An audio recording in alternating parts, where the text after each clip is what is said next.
Hello there, welcome to Politically Unstable with Charles Hurt, Washington Times opinion editor. I'm your host, Andy Parks, and I'd like to remind you that you qualify for a 50% discount on an annual digital subscription to the Washington Times. Simply go to washingtontimes.com/Andy. That's washingtontimes.com/ANDY. And now, ladies and gentlemen, Washington Times opinion editor Charles Hurt. Hello, Charlie. Dr. Parks, how are you? I'm doing fine. I thought it was apropos. Don't mention war, running out of Greek letters to appease the Chinese. The old Monty Python sound, if you will. I guess let's not offend anyone who brought us the pandemic. That would be unkind. Yes, indeed, it would be. And also, you said it all wrong. It's not don't mention the war. It's don't mention the war. You have to say it in the most absurd English accent you can come up with in order to sort of full effect. But if you remember that episode of Fawlty Towers, the whole episode revolved around the hotelier, Mr. Fawlty, welcoming a group of German guests to their hotel just a mere short generation after the end of the war. And in an absurd effort to make sure that the Germans felt welcome at the hotel in Britain, he kept running around saying, don't mention the war, trying to make sure that nobody on the staff, but in his obsession with not mentioning the war, all he could talk about was the war, which of course led to enormous discomfort, but more importantly, much hilarity. Actually, we could put Mr. Fawlty in charge of the World Health Organization, which last week decided to skip over the letter Xi, as in Xi Jinping, in order to get to Omicron in the Greek alphabet, lest we offend the Chinese Communist president by naming one of the variants that he beset upon the world after him. And, when you get down to this, when this is what you're worried about, your empire is already doomed. It's over. It's so true. The new strain of the Wuhan flu is what I call it. But boy, if you mention it, especially around Democrats, they go crazy. Yeah. Well, yeah, and they have from the start. And of course, that was the thing that they were obsessed with at the very beginning. That's the only thing that mattered. Remember back at the beginning of this thing when Nancy Pelosi urged everybody to rush out to Chinatown to party it up in Chinatown? Yeah. Because Donald Trump was such a racist xenophobe that he was talking about how this thing came from China. And then, of course, remember also the travel ban, the racist travel ban. Remember that? Oh, yeah. He was and now you have Joe Biden over the Omicron, which actually is the Xi. It's the Xi strain.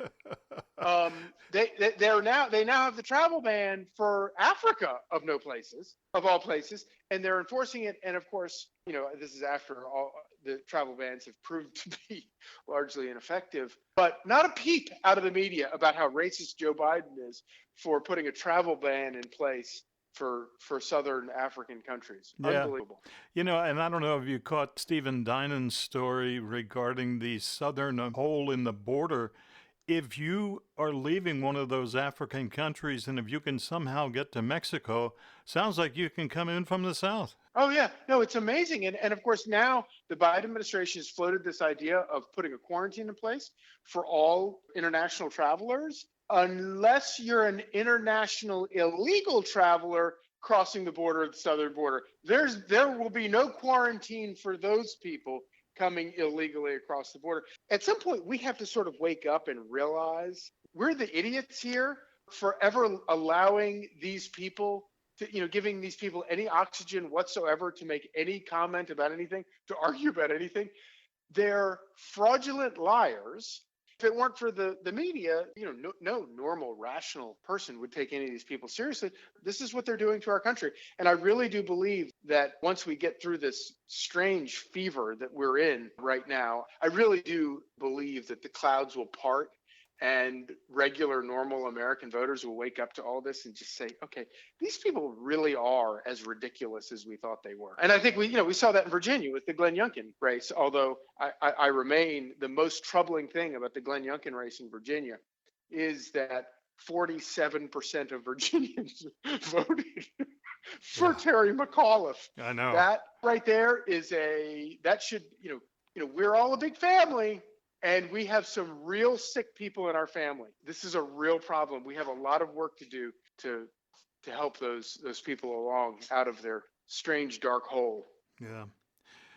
At least the scientists are calling this variant mild, and they warn against panicking. Don't make a big deal of it.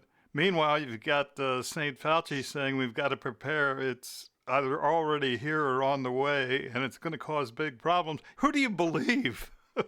Well, not them, not the people who've been lying for the past 2 years. And I honestly, at some point, you have to sort of shake your head and realize that really isn't about health. This is all about power and control. And so whether this latest Xi variant was terrible, deadly, or not, the answer is always the same. More restrictions, more liberties taken away, more power given to the federal government. And when that is always the only answer, at some point we have to sort of wake up and say, okay, this is not the America we want to live in. Nope. With the food chain the way it is, I'm surprised if you tell me you had a good Thanksgiving. Indeed. Nobody got hurt. Nobody, all of our vigorous debates, they were vigorous, but nobody had to take matters in their own hands and settle any disputes outside with fisticuffs. Do you have many Democrats in your family? Oh, sure. I have my dear, beloved, wonderful sister is a public defender, and all of her clients are innocent. It's amazing. They could be caught with a burglary bag inside someone else's home, and they would be innocent. But she's a great lawyer, and I love what she does because, of course, what she does is, she keeps the police and prosecutors on their toes. And if you learn nothing else from the Kyle Rittenhouse trial, it's you got to watch those people. They'll get away with whatever you let them get away with. Yeah. All right. Did you have any critters from the farm for family dinner? Well, actually, this year, the boys did not bring home any wild turkeys. I was very disappointed. Wow. And in the deer department, they have become so snobby in the tree stand. It's amazing the deer that they will turn their nose up at, because it's just not exactly what they're looking for. Or, it's one that they want to let grow another 2 years. I'm like, kill the damn deer. I'm hungry. Well, glad to hear it all worked out. Folks, you can read all of Charlie Hurt's columns at WashingtonTimes.com. Thanks, Charlie. We'll do it again. Sounds good. Always good to talk to you, buddy. Thanks for listening to Politically Unstable with Charlie Hurt. Remember, you can read all of Charlie's columns at WashingtonTimes.com.